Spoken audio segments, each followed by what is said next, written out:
बरं काकू मला सांग, मी तुझ्याकडे हट्ट करू शकतो? Great, thanks for the permission. मग आता तुझा हा मुलगा तुझ्याकडे असा हट्ट करतोय की आपण आपल्यातलं भांडण लवकरात लवकर मिटवूया, प्लीज. काकू, आपल्या भांडणाची फिल्म का हिट होते माहितीये? कारण आपणच त्याची बाल्कनीची तिकीटं काढतो आणि सारखी सारखी ती फिल्म बघतो. असं नको ना करूया प्लीज, नाहीतर हळूहळू लोक त्या फिल्मची मजा घ्यायला लागतील. आपल्याला भांडायचंच आहे ना? ओके, मग आपण अंताक्षरीवरून चिटिंग करून भांडू, फॅमिली ट्रिप कुठे न्यायची यावरनं भांडू, किंवा पार्टी कधी करायची यावरनं भांडू. पण ही अशी भांडणं नको ना काकू, प्लीज. काय झालं? बघतीये, डाव्या पायातली चप्पल उजव्या पायात आणि उजव्या पायातली चप्पल डाव्या पायात घालणारा विहंग एवढा मोठा कधी झाला ते. मी बघतीये की गल्लीतली शाळेतली भांडणं घरी घेऊन येणारा विहंग आज मोठ्यांमधली भांडणं सोडवण्याचा कसा प्रयत्न करतोय ते. काकू, माझं काही चुकत असेल तर मला प्लीज सांग. ते लहान तोंडी मोठा घास वगैरे अशी काहीतरी म्हण आहे ना, तू हवं तर मार माझ्या तोंडात, पण नाही रे, मी खरंच सांगते, मला खूप कौतुक वाटतंय तुझं. बघतोस काय, मी अगदी खरं बोलतीये. काही नाही ग, सध्या दिवस चांगले चाललेत असं समज. कसं आहे, सध्या सगळे तुक्के लागतायत, सगळीकडनं थोडं थोडं कौतुक होतं, एवढंच. अरे वा, श्वेता बरोबर तुझंही कौतुक होणं गरजेचंच आहे की. विकास कसा आहे? अरे एकदम मस्त काकू. त्या हल्ल्यानंतर त्याने जी काही बॅटिंग केली ना, आहा, म्हणजे आपल्याला जिथे दरी दिसते ना तिथे त्याला पूल दिसतो. काय उत्तर दिली यार त्याने. ए, तू व्हिडिओ पाहिलास का तो? हो, पाहिला मी तो व्हिडिओ. बरं वाटलं, विकास बरा आहे ऐकून. आणि त्याने काय केलं माहितीये का, तो व्हिडिओ पोस्ट केलाच, पण त्याच्याबरोबर एक आर्टिकल सुद्धा. आपण विकास बद्दल नको बोलूया, कारण त्यामुळे ना मला सतत ते भांडण आठवतं. पण मी तुला आज इथे बोलवलं त्याचं कारण तुला सांगायचंय. विकासचं आणि माझं भांडण झालं ही गोष्ट वेगळी आहे, पण तू, श्वेता, रेवती यांच्याबद्दल माझ्या मनात मुळीच राग नाहीये. नाही म्हणजे तुम्हाला चुकूनही असं वाटलं असेल तर वगैरे वाटणार नाहीये. आणि तू जरी सांगितलंस ना तरी आमचा विश्वास नाही बसणार. ते जाऊ दे, आपण ना तुझ्याविषयी बोलूयात आता. कॉलेज कसं चालू आहे? कॉलेज काय चालूच राहणार आहे, मी नाही गेलो तरी. आणि ऑफिस काय म्हणतंय? ऑफिस काय म्हणतंय त्याचं. मला सांग, ऑफिस काय म्हणणार आणि मला असं काय कळणार? मला वेगळंच टेन्शन आहे.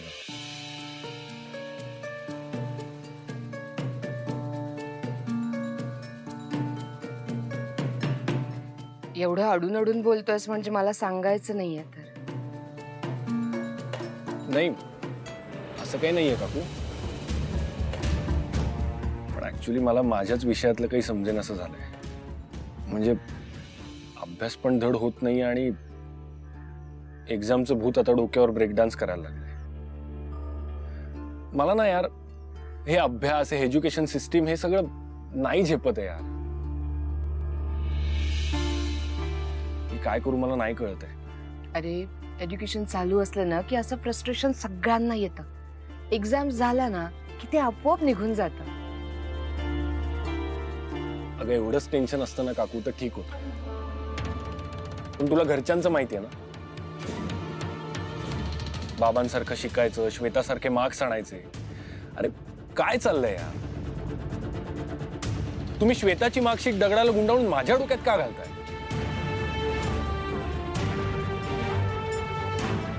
बघ, म्हणजे मी काही कंप्लेंट वगैरे करत नाहीये, पण असं आहे. आणि माझं हे सगळं फ्रस्ट्रेशन मी अजून कोणाकडे बोलून नाही दाखवलंय. सो प्लीज डोंट वरी, मी नाही सांगणार कोणाला. पण एक सजेस्ट करू का तुला? म्हणजे तुला अभ्यास झेपत नाही, आय मीन जमत नाही, हे सगळं तू मनमोकळेपणाने विकासशी बोलत का नाही? शॉक होऊ नकोस. हे बघ, विकासचं आणि माझं भांडण ही वेगळी गोष्ट आहे. पण विकास एक व्यक्ती म्हणून खूप समजूतदार, हुशार आणि सगळ्यांपेक्षा वेगळा विचार करणार. आय थिंक तुझं सफोकेशन तो समजून घेईल.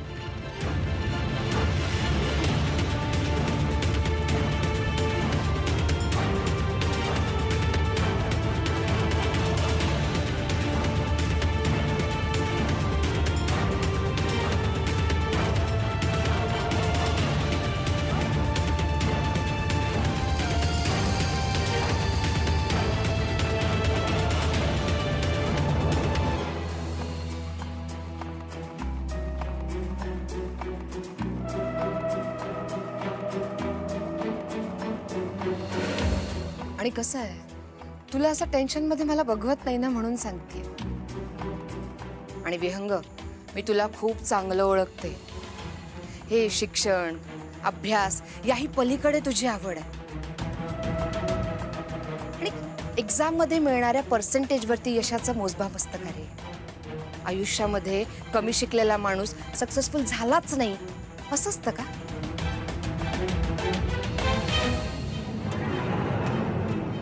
आणि विकास हे सगळं समजून घेईल असं मला वाटतं.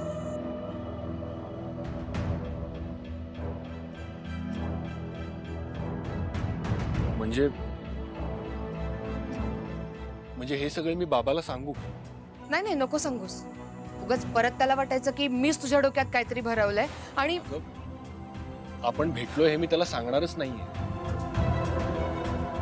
पण मला असं बाबाला डिरेक्टली सांगणं जरा डिफिकल्ट जाईल का? त्यापेक्षा मला असं वाटतंय की मी आधी स्वतःला प्रूव्ह करून बघावं आणि मग नाही जमलं तर सांगावं. ठीक आहे ना काकू?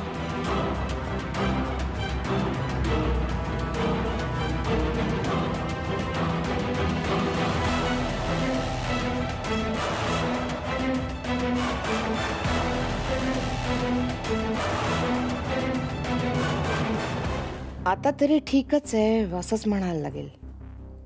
पण विकास, तुझ्या घरच्या पायरीची एक वीट हलवायला घेतली. आता विहंग नावाची ही वीट भेटून, गोंजारून, समजावून सांगून, खोदून तुझ्या न कळत तुझ्या घरापासून तोडते की नाही ते बघ आता. आणि तसेही तुझे अजून काही शुभचिंतक मला तुझी सगळी रहस्य सांगायला आसुसलेलीच आहेत.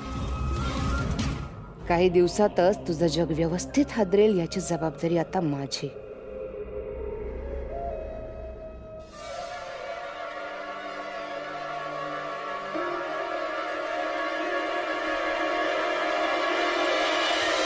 थँक्यू. Makarand, yes sir. कसं काय जमतं रे तुला? कशाचं काय सर? इतक्या वर्ष तू क्राईम रिपोर्टिंग करतोयस, तरी तुझ्यातला कवी, तो संवेदनशील लेखक अजूनही तू जपलायस. एका कवीचे शब्द जसे मनाला भिडतात तसं पत्र लिहिलंयस तू आपल्या स्टाफच्या फॅमिलीसाठी, आणि तेही माझ्या वतीने. कसं काय? आपल्या मनाला भिडलं की मनाला भिडेल असं लिहिता येतच. क्राईम रिपोर्टिंग करणं काय किंवा लेटर लिहिणं काय, मनाला भिडेल असं सत्य मांडण्याची तळमळ हवी. आणि ती तळमळ असली की शब्दांना कधी धार येते तर कधी आधार. थोडक्यात त्या ऍक्टिव्हिटी मधलं सत्य तुझ्या मनाला भिडलंय म्हणून तू इतकं छान लिहिलंयस. Yes sir. Very good. Sir, काल असंच तुमच्याविषयीचं एक सत्य मनाला भावलं म्हणून मी एक लेख लिहिलाय. सर, तो वाचलात का? अरे हो, गडबडीत सांगायचं विसरून गेलो. एक मिनिट.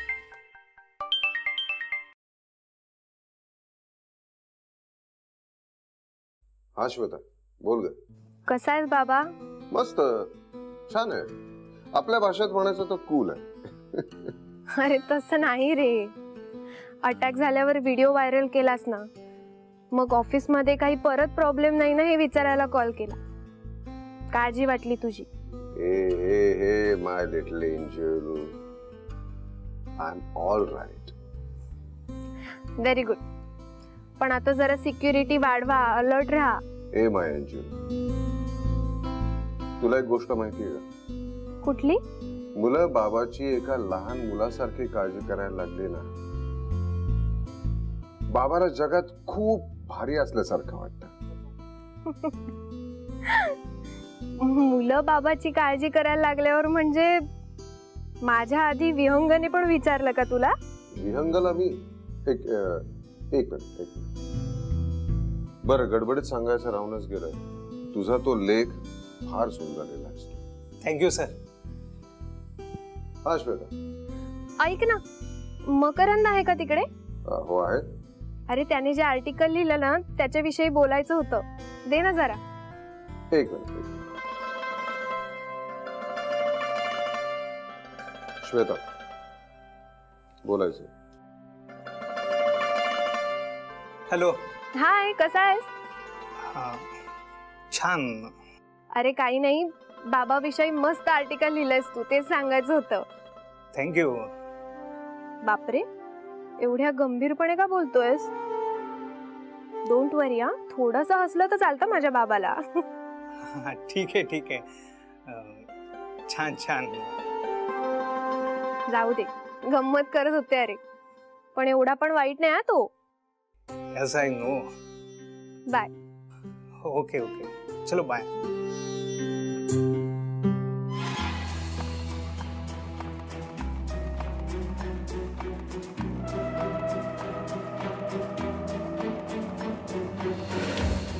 हा श्वेता. बरं ऐक ना बाबा, लवकर ये ना आज. येस माय.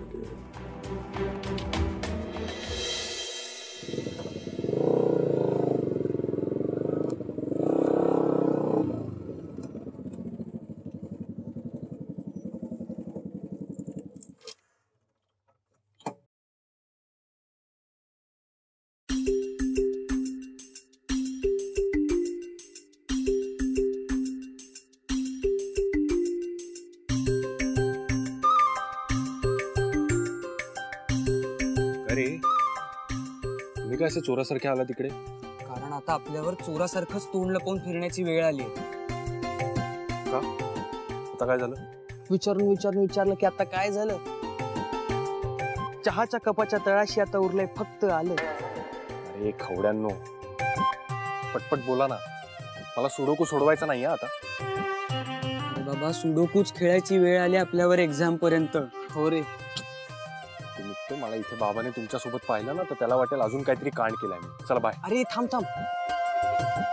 अरे प्रोजेक्टचा मॅटर सॉल्व्ह होईल, पण मला सांग अभ्यासाचं काय करणार आहे? होणार आहे. हे अभ्यासाचं फार अवघड आहे रे. हो, आणि यांनी फार तपस्या करून आपला सिलेबस काढलाय ना, त्यामुळे आतापासून आपण खाणं पिणं झोपणं सगळं सोडून अभ्यास करत राहिलो ना तर एक्झाम पर्यंत आपलं पोर्शन काय पूर्ण होणार नाहीये. एक्झॅक्टली. म्हणजे तुझ्या बाबांनी ब्लॅकलिस्ट वाल्यांना एक्झामला बसायची परमिशन वगैरे दिली आहे खरी, पण आता असं पोर्शन बघून वाटतंय ना की परमिशन नसती मिळाली ना तरच बरं झालं असतं. एक्झॅक्टली. अरे मग आता काय करायचं?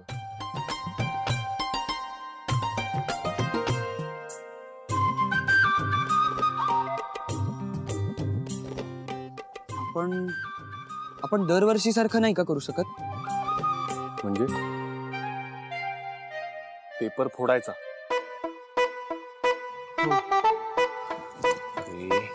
तुम्हाला वेळ लागलाय का? नाही, आपण दरवर्षी ठरवतो की हे शेवटचं वर्ष आणि असं म्हणून तेच करतो. अरे पण दरवर्षी आपल्यावर तीच वेळ येते, त्याला आपण तरी काय करणार आहोत? आणि दुसरा आपल्याकडे कोणता मार्ग आहे का विहंग?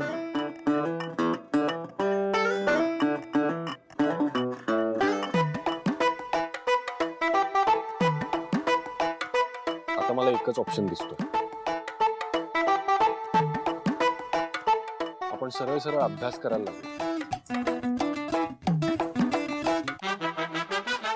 बाबा मापातलं बोल ना काहीतरी, आपल्याला झेपेल असं काहीतरी बोल ना.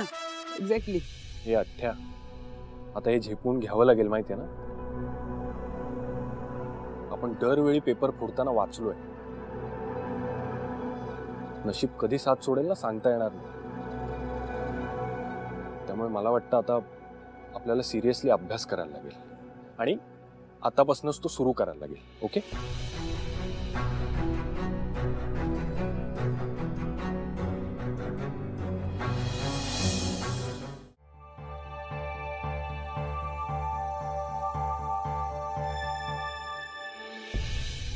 बाबा सॉरी मी तुला डिस्टर्ब करतोय, पण मला एक परमिशन हवी आहे. कसली परमिशन? मी कॉलेजला जाऊ का? काही प्रॉब्लेम झाला का कॉलेजमध्ये? नाही नाही, तसं काही नाहीये बाबा. काय ना, आता परीक्षा जवळ आली आहे ना, सो अभ्यासाचं टेन्शन आलंय. ते मराठीच्या सरांच्या भाषेत सांगायचं झालं तर आभाळा एवढा पोर्शन आहे, तो सगळा अभ्यास कधी करणार, परीक्षेची तयारी कधी करणार, मला काहीच कळत नाहीये. त्यात तू माझं कौतुक केलंस, कुंभार सरांनी सुद्धा शाबासकी दिली. आणि आणि काय? आणि काय नाही. अरे सरांनी सुद्धा खूप कौतुक करून वेगळंच टेन्शन ठेवलंय डोक्यावर. आता मला अभ्यास करून पास व्हावंच लागेल ना. नाही आणि सर म्हणतात, बघ विहंग, तू शांत हो आणि तू कॉलेजला जा. रेवतीशी मी बोलेन. थँक्स यार बाबा, तू माझं सगळ्यात मोठं प्रेशर कमी केलंस. थँक्यू.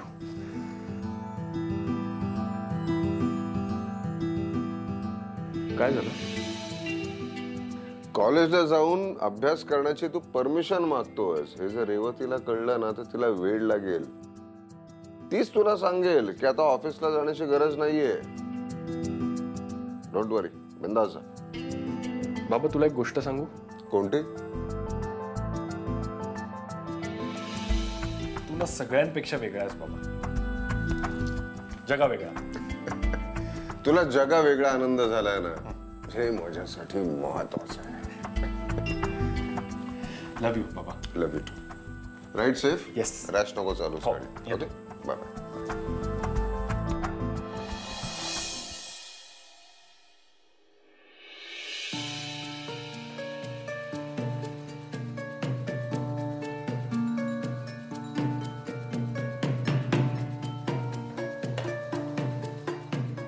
काय आहे हे? काय आहे? हा अरे वही एका जागी स्थिर ठेवशील तर आम्हाला दिसेल ना काय आहे ते. अरे तुम्ही सॉल्व केलंय.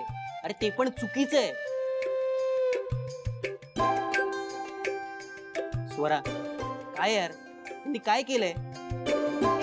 कसे पास झालात रे तुम्ही? हा अरे ते आम्ही पेपरच्या आधी पेपरच्या आधी क्लासला जायचो ना, क्लास करायचो, त्यामुळे मग आधीच करायला वेळच नाही मिळायचा. हो ना अठ्ठ्या? हो तेच म्हणून मग अरे आम्ही यावर्षी क्लासेसच नाही लावले. अरे पण तुमची ऍडमिशन तर झाली होती ना क्लासमध्ये? ए मित्रा, त्याला ट्रायल म्हणतात, ऍडमिशन नाही. या आता हे आपल्याला शिकवणार ना, नाही तर काय. ए स्वरा चला, यांना कॉन्सेप्ट शिकवता शिकवता आपल्या कॉन्सेप्ट धुतल्या जातील आणि तू पण यांच्या नादी लागू नकोस. काळजी वाटते ना म्हणून बोलतोय. ए तुला जायचंय ना, तू जा ना. हिला काय अक्कल शिकवतो रे? आणि बघा, हिच्या काळजी करण्याच्या बाबतीत तू माझ्याशी कॉम्पिटिशन करायची नाही, आधीच सांगतो.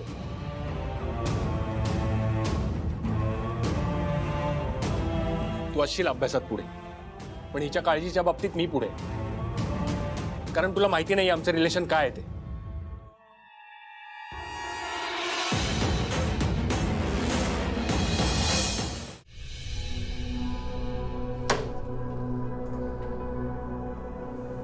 विहंग प्लीज शांत हो. तू अंकुशपेक्षा जास्त मार्क्स मिळवावे असं मला सुद्धा वाटतं, पण असं हायपर होऊन बोलण्यापेक्षा आपण आपल्या मार्क्समधून बोलूयात ना. हे असं रिलेशन वगैरे सगळ्यांसमोर बोलायला नको होतं. तसंही हे काही खरं नाहीये. ठीक आहे, पैशाचं जाऊ दे, पण हिच्या मदतीने पास जरी झालो ना परीक्षेत तरी खूप आहे मला.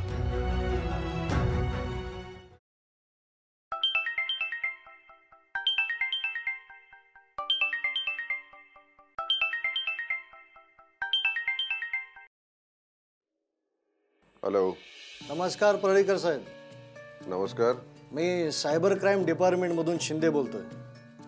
हां, शिंदे साहेब बोला. तुमच्या मिसेसने मागे एका निनावी कॉलबद्दल आमच्याकडे तक्रार नोंदवली होती. हो, नोंदवली होती. त्याचं इन्व्हेस्टिगेशन करताना टेलिकॉम कंपनीकडून आम्हाला त्या कॉलचे काही डिटेल्स मिळाले. Wow, great news. खूप क्युरियोसिटी आहे मला शिंदे साहेब. मला हे जाणून घ्यायचं की कोणाला माझ्या पर्सनल लाईफमध्ये एवढा इंटरेस्ट आहे, कोणाला एवढा वेळ आणि कोणाची एवढी हिंमत आहे. मी लगेच पोलीस स्टेशनमध्ये येतो. परळीकर साहेब, सगळ्याच गोष्टी पोलीस स्टेशनला भेटून नाही सांगता येत. म्हणजे मी तुमच्या ऑफिसला आलो तर चालेल? ऑफिसला येतो? काही विशेष नाही? म्हणजे अगदी विशेष असेल तर मी तशी विशेष व्यवस्था करून ठेवतो तुमच्यासाठी. तुम्हाला इतका त्रास घेण्याची गरज नाहीये. मला फक्त जागा सांगा, मी माझ्या माणसाला पाठवतो. परळीकर साहेब, मी खूप साधा माणूस आहे, समाधानी माणूस आहे. माझे आई वडील रिटायर्ड शिक्षक आहेत, माझी बायको सरकारी नर्स आहे आणि माझी मुलं आजच्या जगात सुद्धा मराठी मीडियममध्ये शिकतात. या असल्या विशेष अपेक्षा ठेवल्या असत्या ना तर माझ्या कुटुंबाचं चित्र वेगळं असतं. बरं मला सांगा, ऑफिसमध्ये मला येऊन भेटण्याचा उद्देश काय? सांगितलं ना, सगळ्या गोष्टी पोलीस स्टेशनला भेटून नाही बोलता येत. काही गोष्टी सिस्टीमच्या बाहेरून सांभाळाव्या लागतात. ठीक आहे शिंदे साहेब, गाडी पाठवतो तुम्हाला घ्यायला, म्हणजे तुमचा वेळ जाणार नाही. No need. मी लवकरात लवकर येऊन भेटतो तुम्हाला. Thank you. Thank you very much. Bye. एकदा नाव समजू दे, मग तुला तुझं नाव घ्यायची सुद्धा भीती वाटेल. याची जबाबदारी माझी.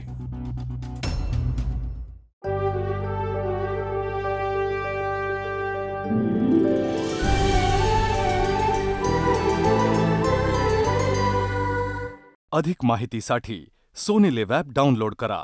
Sony LIV, we live to entertain.